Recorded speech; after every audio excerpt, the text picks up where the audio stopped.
ಅನ್ನದ ಜೊತೆಗಾಗಲಿ ಚಪಾತಿ ರೊಟ್ಟಿ ಜೊತೆಗಾಗಲಿ ಅಥವಾ ಮುದ್ದೆ ಜೊತೆಗಾಗಲಿ ಒಂದೇ ಥರ ಸಾಂಬಾರು ಪಲ್ಯಗಳನ್ನ ತಿಂದು ಬೇಜಾರಾಗಿದ್ರೆ ಇವತ್ತು ನಾನು ಮಾಡಿ ತೋರಿಸುವಂಥ ರೆಸಿಪಿನ ಒಂದ್ಸರಿ ನೀವು ನಿಮ್ಮ ಮನೇಲಿ ಟ್ರೈ ಮಾಡಿ. ನೀವು ಇದರ ಫ್ಯಾನಾಗಿ ಹೋಗ್ತೀರಾ, ಪದೇ ಪದೇ ಇದನ್ನೇ ಮಾಡ್ಕೊಳ್ತೀರಾ, ಅಷ್ಟು ರುಚಿಯಾಗಿರುತ್ತೆ. ಸೊ ಬನ್ನಿ ಹಾಗಿದ್ರೆ ಮಾಡೋದು ನೋಡೋಣ. ನಾನಿಲ್ಲಿ ಒಂದು ಅರ್ಧ ಕಪ್ ಆಗುವಷ್ಟು ಹೆಸರು ಬೇಳೆನ ತೊಗೊಂಡಿದ್ದೀನಿ. ನೀವು ಬೇಕಿದ್ರೆ ಹೆಸರು ಕಾಳನ್ನು ಕೂಡ ಬಳಸಿ ಮಾಡ್ಕೋಬೋದು.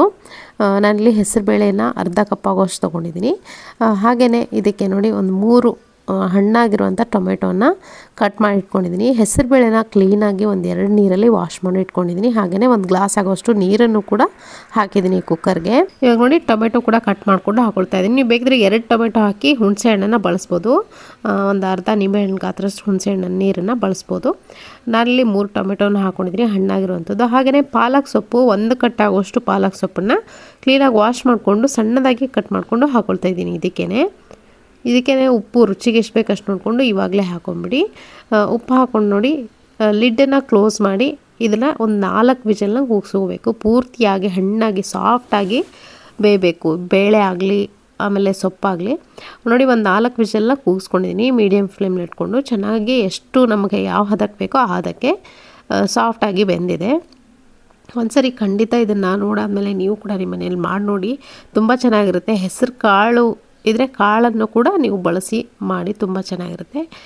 ನೋಡಿ ಇದನ್ನು ಚೆನ್ನಾಗಿ ಮ್ಯಾಶ್ ಮಾಡಬೇಕು. ಬೇಳೆ ಏನಿರುತ್ತೆ ನೋಡಿ ಹೆಸರು ಬೇಳೆ ಚೆನ್ನಾಗಿ ಬೆಂದಿರುತ್ತೆ ಸಾಫ್ಟಾಗಿ.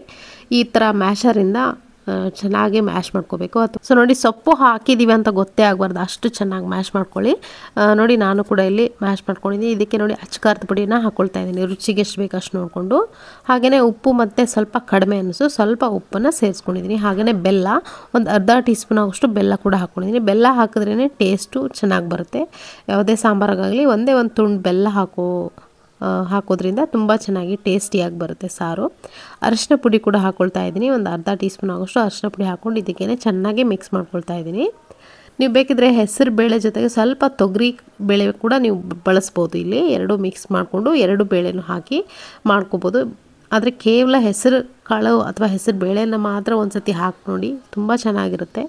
ಇವಾಗ ಒಂದು ಪಾತ್ರೆ ಬಿಸಿ ಇಟ್ಕೊಂಡಿದ್ದೀನಿ. ತುಪ್ಪ ಹಾಕ್ಕೊಳ್ತಾ ಇದ್ದೀನಿ. 1 ಟೇಬಲ್ ಸ್ಪೂನ್ ಆಗೋಷ್ಟು ತುಪ್ಪ ಚೆನ್ನಾಗಿ ಕಾದಾದಮೇಲೆ ಒಂದು ಅರ್ಧ ಗೆಡ್ಡೆ ಬೆಳ್ಳುಳ್ಳಿನ ಜಜ್ಜಿ ಹಾಕ್ಕೊಳ್ತಾ ಇದ್ದೀನಿ. ಹಾಗೆಯೇ ಸಾಸಿವೆ ಜೀರಿಗೆ ಒಗ್ಗರಣೆಗೆ ಸ್ವಲ್ಪ ಕರಿಬೇವಿನ ಸೊಪ್ಪು ಕೂಡ ಹಾಕ್ಕೊಂಡು ಚೆನ್ನಾಗಿ ಬಾಡಿಸ್ಕೋಬೇಕು. ಬೆಳ್ಳುಳ್ಳಿ ಪೂರ್ತಿ ಕೆಂಪಗಾಗೋದೇನು ಬೇಡ, ಜಸ್ಟು ಫ್ರೈ ಆದರೆ ಸಾಕು ಎಣ್ಣೆಯಲ್ಲಿ.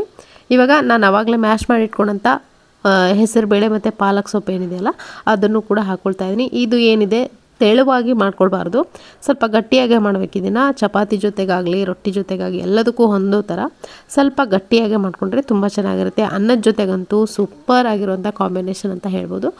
ನೋಡಿ ಕೊನೆಯದಾಗಿ ಸ್ವಲ್ಪ ಕೊತ್ತಂಬರಿ ಸೊಪ್ಪನ್ನು ಕೂಡ ನಾನಿಲ್ಲಿ ಸೇರಿಸ್ಕೊಂಡು ಒಂದ್ಸರಿ ಚೆನ್ನಾಗಿ ಮಿಕ್ಸ್ ಮಾಡಿಕೊಂಡು ಇದನ್ನು ಇವಾಗ ಒಂದು 2 ರಿಂದ 3 ಕುದಿಯಕ್ಕೆ ಬಿಡಬೇಕು. ಯಾಕಂದರೆ ಅಚ್ಚಕಾರದ ಪುಡಿ ಹಾಕಿದ್ದೀವಲ್ವ, ಹಾಗೆ ಅದರ ಹಸಿ ವಾಸನೆ ಎಲ್ಲ ಹೋಗೋವರೆಗೂ ಚೆನ್ನಾಗಿ ಕುದಿಸ್ಬೇಕು.